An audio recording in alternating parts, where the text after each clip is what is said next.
그 성철 스님은 참 우리나라 종교계 그 중에서도 불교계의 참 위대한 스승이시기도 하셨지만 제가 갖는 성철 스님에 대한 인상은 한 분의 철학자였다 하는 그런 생각도 합니다. 그게 제가 정말 지금도 잊혀지지 않는 그게 그 당시 저로서는 상당한 충격으로 와닿았던 말씀은 제가 그 성철 스님을 배웠을 때 성철 스님께서 하신 말씀이셨습니다. 그게 만약에 불교가 진리가 아니라면 나는 불교를 버렸을 것이다 하는 말씀을 하셨어요. 저는 그 당시 종정으로 계신 분이셨는데 불교가 진리가 아니면 나는 불교를 지금이라도 버릴 수 있다는 그런 말씀, 취지의 말씀이셔서 참 아주 정말 이 성철 스님의 구도자로서의 그러한 면모에 깊이 존경을 하게 되었습니다. 그리고 이제 성철 스님께서 하신 또 하나의 말씀 중에 그 불공 드리는 게 절에 뭐 돈 가지고 쌀 가지고 부처님 불상 앞에 놓고 하는 게 불공이 아니다 하는 이 이웃의 어려운 사람을 돕는 게 불공이라고 한 말씀하셔가지고 불교계에 커다란 파장이 된 거를 제가 기억을 합니다. 그것도 사실은 종교계 지도자로서는 당장 바로 종단의 재정적 기초의 일부를 허물어내는 그런 발언이신데 그런 거를 거침없이 하실 수 있는 정말 진리 앞에서는 추호도 양보하지 않으시겠다는 그러한 성철 스님의 모습에 저는 오히려 종교가라기보다는 철학자로서의 면모를 느낀 바가 있었습니다.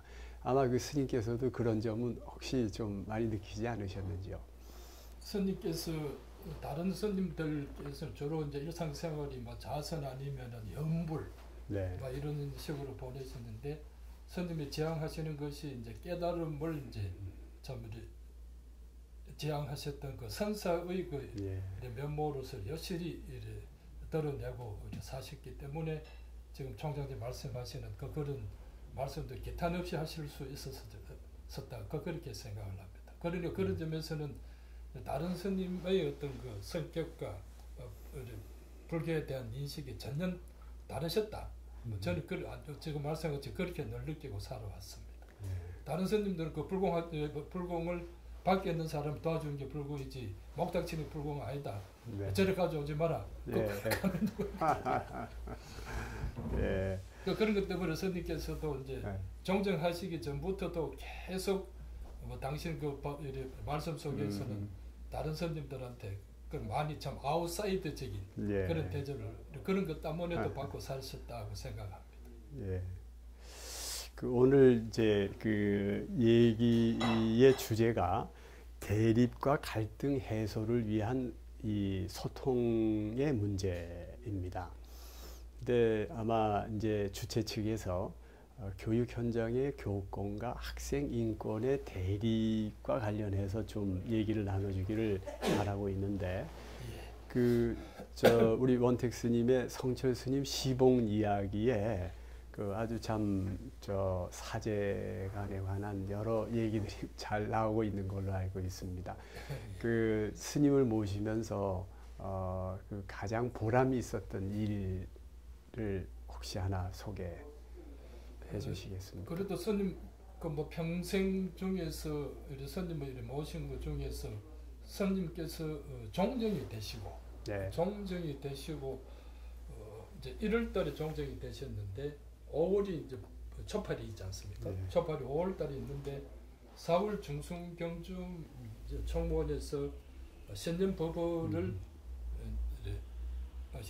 초팔 법어를 하셔야 된다고 종정 스님의 초팔 법어가 매년 있었으니까 스님께 말씀을 드려서 초팔 법어를 빨리 보내주면 좋겠다 이러셨는데 이래 스님께 그런 말씀을 전해 올리니까 아이고 종정 꼭을 썼다고 그런 것도 해야 되는가 보지 이러셔서 하루 좀 있다가 이제 원고를 주십니다. 그러니까 상당부분 용어로 한문으로 빠바가이 하고 한의하고 이다 아니다만 한글이고 상당부분 식으로 주셔서 그래서 제가 이제 말씀을 올려서 스님 지금은 조계종 대표이시기도 하지만 종정이라는 것이 참 정말 대한민국의 그 5천만 백성에 대해서 종정으로서 다가가야 되는 그런 그 참 가까이 친해져야 되는 그런 또 공연의 위치가 되셨으니까 이것은 우리들의 스님들이나 듣고 또 법당에서 하실 수 있는 법이지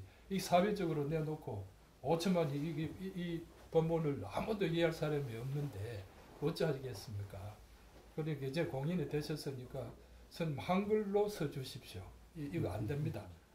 그랬을 때 다른 어른들 같으면 니까 놈이 뭘 아는데 하고 이제 야단하시고 하셨을 텐데 그 자식이 또 하시면서 그걸 휙 들어가십니다. 들어가시고는 다음 날 아침에 이제 공양 마치시고 이러면 된다면서 던져주시는데 한글 반, 한문 반입니다. 그래서 이제 제가 어떤 일에 생각이 들어가는 것이 한문만 더 저러면 어쩌면 한글이 나오겠다. 한글 부부가 나올지도 모르겠다. 그런 이제 좀 생각이 번개같이 스쳐서 또 스님 방에 가서 스님 오늘 하룻밤 사이 이만큼 한문이 줄였으니까 이제 한문 다 빼고 한글만 해주십시오. 그러니까 이것도 이놈아 밤새도록 생각해가지고 한문 안 쓰고 한글 쓰려면 얼마나 그 의미가 잘 정리가 안 되고 나만 고생했는데 이 자식이 또 뭐 태방을 얻는다고 그래도 그걸 또 가지고 들어가셨습니다. 그래가지고 이틀인가 3일인가 뒤에 이제 이러면 된다 하시면서 정말 진짜 한글로만 당신이 이제 고심하셔서 그 초팔 법어를 써주셨습니다.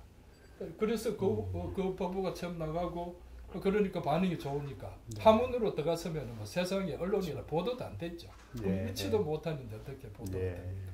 순 한글로 돼서 이제 스님께서 하셨던 그랬을 때 지금 평생 두고서 제일 참 이런 스님께 고맙게 생각하시는 부분이 그래도 상자라도 뭔가 사회적인 문제를 두고서 이렇게 하시는 게 옳지 않습니까? 하고 하면은 아니야 하고 이제 무시하시지 않고 한번 들어주시고 당신이 그렇게 변하실 수 있다는 것. 그거는 정말 지금도 좀 스님에 대해서 기억하면 고맙고 감사한 일이고 그 후로 이제 종정하시는 10몇 년 동안은 쭉 계속해서 한글 법으로 이제 시종하셨습니다. 또 그래서 많은 또 국민들에게 감화도 줄 수 있었다. 그렇게 생각을 하고 있습니다.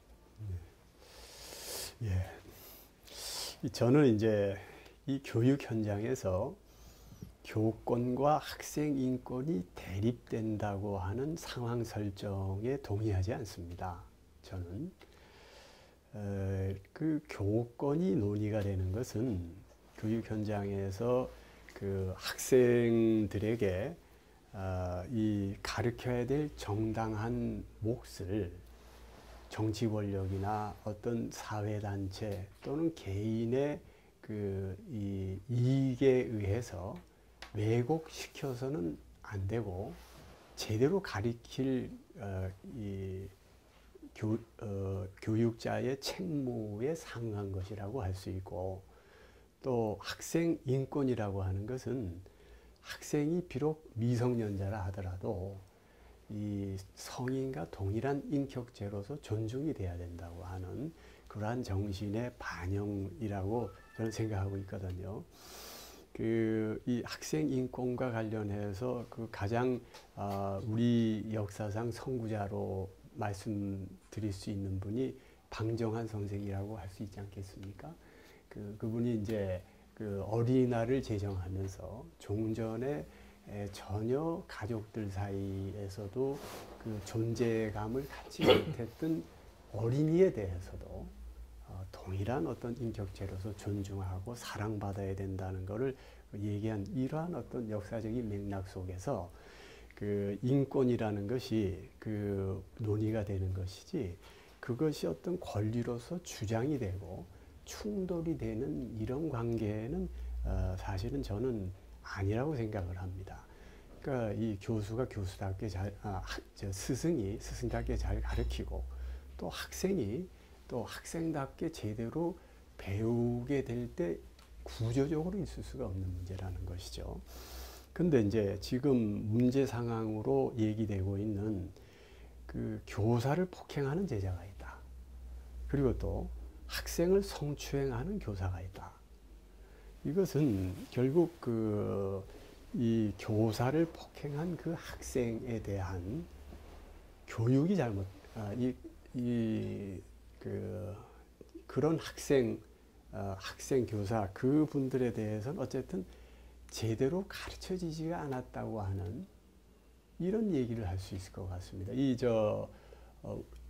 본래 예전에 그 공자님께서 의식이 풍족해지면 그 다음에 가르쳐야 된다는 말씀을 하셨지 않습니까? 결국은 그 공자님이 말씀하시는 가르치는 부분에 대한 것이 제대로 되지 않았다. 그래서 이런 일이 생기는 것이고, 사실 이것이 이 시대만의 문제가 아니고 어떻게 보면 이 역사적으로 보면 과거에도 아마 이런 일은 있었으리라고 생각을 합니다. 결국은 공자님이 말씀하시는 것과 같이 그 의식이 해결된 다음에 그 가르치는 문제가 제대로 이행되지 않았을 때에 역사적으로 통상적으로 생기는 문제지 이 시대만의 문제는 아닌 것 같다고 저는 일단 정의를 하고 싶습니다. 그러면 이 가르치는 문제가 뭐가 잘못됐냐? 우리는 지금 교육기관이 의무교육이 완비되어 있고 대학 그 진학률이 80%가 훨씬 넘는 세계 최고의 그런 교육에 대한 또 문맹률 최저인 그런 교육 인프라를 가지고 있음에도 불구하고 왜 가르치는 것이 문제가 되느냐?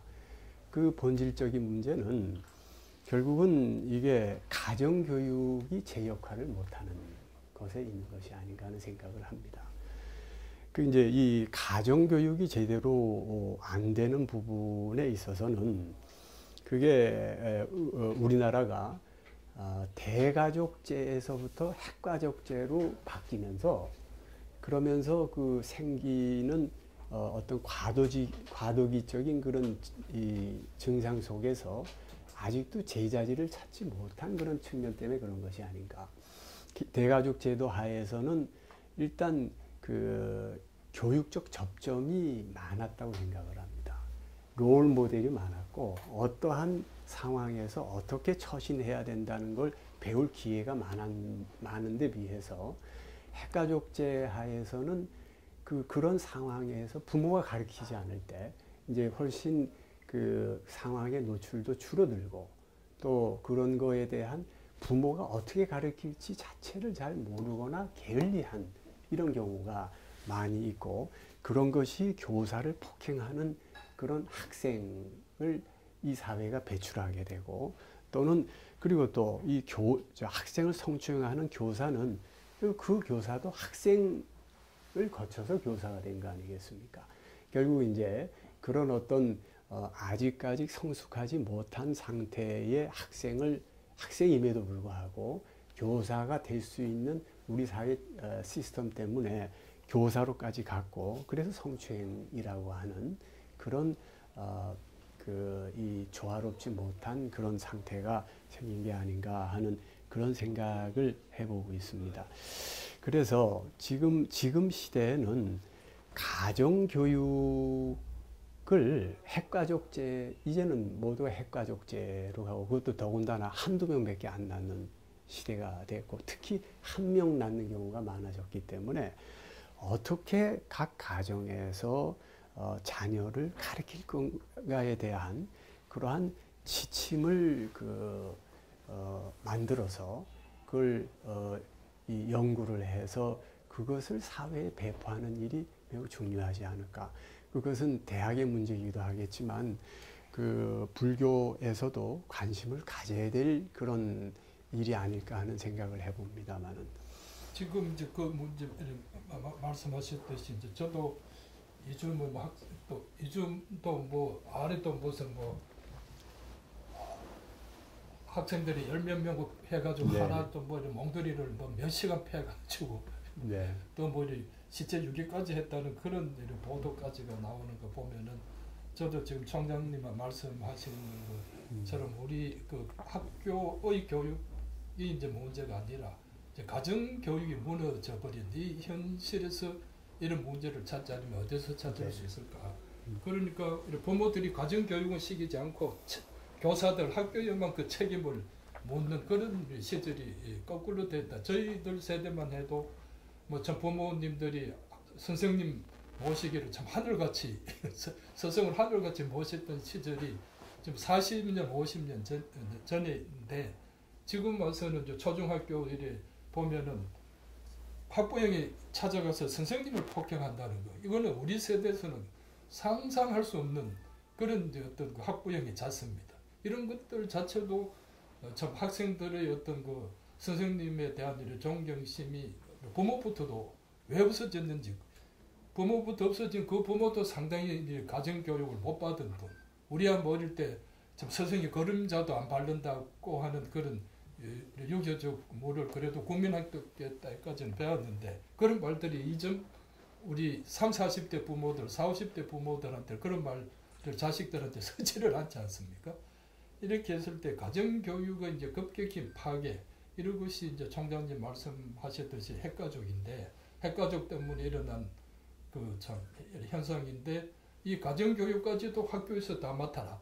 너가 이런 사회 현상에서 일어나는 그 하고 또 지금도 아래도 뭐 이런 여러 가지 학생들 폭행이나 또 이제 깡패 짓을 해서 이제 하고 하면은 부모들은 내 아들이 그렇게 나쁜 짓 하는지 몰랐다. 몰랐다.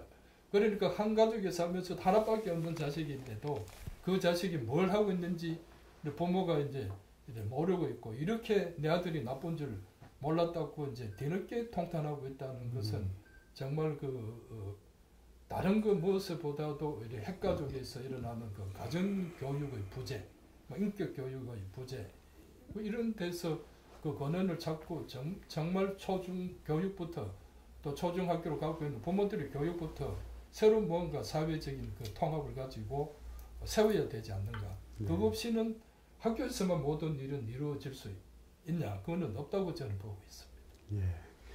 예, 스님께서도 이 공감을 해주시는 것 같습니다. 다음으로는 교육의 바람직한 방향에 관해서 말씀을 좀 나누도록 하겠습니다. 결국 교육의 궁극적인 그 방향 또는 목표 이상은 대학 교육에서 구현될 수 있는 것이라고 생각을 합니다. 초중 고등학교는 그 이 대학 교육에 이르는 과정으로서의 의미와 또는 고등학교 같은 경우에는 어떤 바로 직업 전선에 들어갈 수 있기 때문에 최종 교육으로서의 의미는 있지만, 일단 대다수의 아직도 우리나라의 대다수의 국민은 대학 교육을 최종 교육으로 하고 있기 때문에 대학 교육이 어떠한 목표와 이상을 가질 것인가의 문제라고 저는 일단 정리를 합니다. 어떤 교육이 돼야 될 건가? 저는 여기 오늘 주제인 대립과 갈등 해소, 이것도 대학 교육이 궁극적으로 해소해야 될 그런 이상이라고 생각을 합니다. 근데 대립과 갈등을 해소하기 위해서 우린 일단 오늘의 주제에서는 소통의 문제를 제기하였습니다. 대립과 갈등을 위해서 양방이 서로 소통하는 일로서 일단은 완화될 수는 있을 거라고 생각을 합니다. 그러나 그것이 과연 궁극적인 해결책이 될 것인가? 이제 그것이 철학적인 관점에서는 이게 조금 추상적이긴 합니다만은 궁극적인 갈등의 해소는 결국 지성을 얻은 사람이 이 플라톤의 그 국가론에 나오는 바에 의하면은 지금까지 자기가 보던 모든 그 현상은 사실은 그림자였다는 것을 깨닫고, 그리고 동굴 바깥 세상이 뭔가를 에 대한 호기심을 가지고 혼의 등정을 하는 그런 어떤 사람이 동굴 밖에 나와서 이 모든 우주 삼라만상이 조화로움 그 자체라는 것을 깨닫게 되는, 그 체험을 하게 되는 그 순간, 그때에 비로소 대립 갈등은 해소될 수 있고 본래 대립 갈등이 없었다는 것을 자각하게 된다는 그런 것으로 이해를 하고 있습니다. 결국은 대립 갈등이라고 하는 것, 양쪽이 서로 다르다는 걸 인정하면서 서로 소통하는 그러한 인식의 차원을 넘어서서 코스모스임을 자각하는, 그것이 철학적으로는 아마도 이 대립 갈등의 근원적인 해결 방법이 되는 것이 아닌가, 이렇게 이해를 합니다. 근데 이와 같은 사실 근원적인 이런 대립 갈등의 해소에 관한 코스모스적인 본래 조화로운 그런 모습에 관한 이런 것이 사실 불교에서도 그런 부분이 있는 것으로 알고 있습니다. 이제 제가 이 스님을 모시고 이 좀 불교에 관한 말씀을 올리는 것은 대단히 외람됩니다만은 저희 영산대학교의 건학 이념 중에 하나가 불교의 개념이기 때문에, 네. 그래서 그 부분을 조금 이해할 수밖에 없는 사정이어서 그래서 좀 말씀을 드리게 됐습니다. 사실 요즘 융합이라는 얘기를 많이 하지 않습니까? 융합이라는 거는 A와 B 두 개의 학문 영역의 벽을 허물어서 그걸 합쳐서 어떤 판단을 하고 연구를 하는, 이게 이제 융합인데, 결국은 이제 이 대립 갈등은 벽을 허문다는 이런 노력만으로는 되는 것이 아니고, 결국 이 대립과 갈등 그 자체가 본래 없고 조화로운 상태였다. 불교적인 용어로 불이라고 하는, 둘이 아니었다 하는 것을 자각하는 데에서 해결책이 나온다. 결국은 이제 대립 갈등 자체가 둘이 아님을 자각하는, 이것이 바로 제가 이해하는 바로는 원흉인 것으로 이해를 하고 있습니다. 저희 대학의 건학 이념에 원흉이라는 이념이 들어가 있습니다.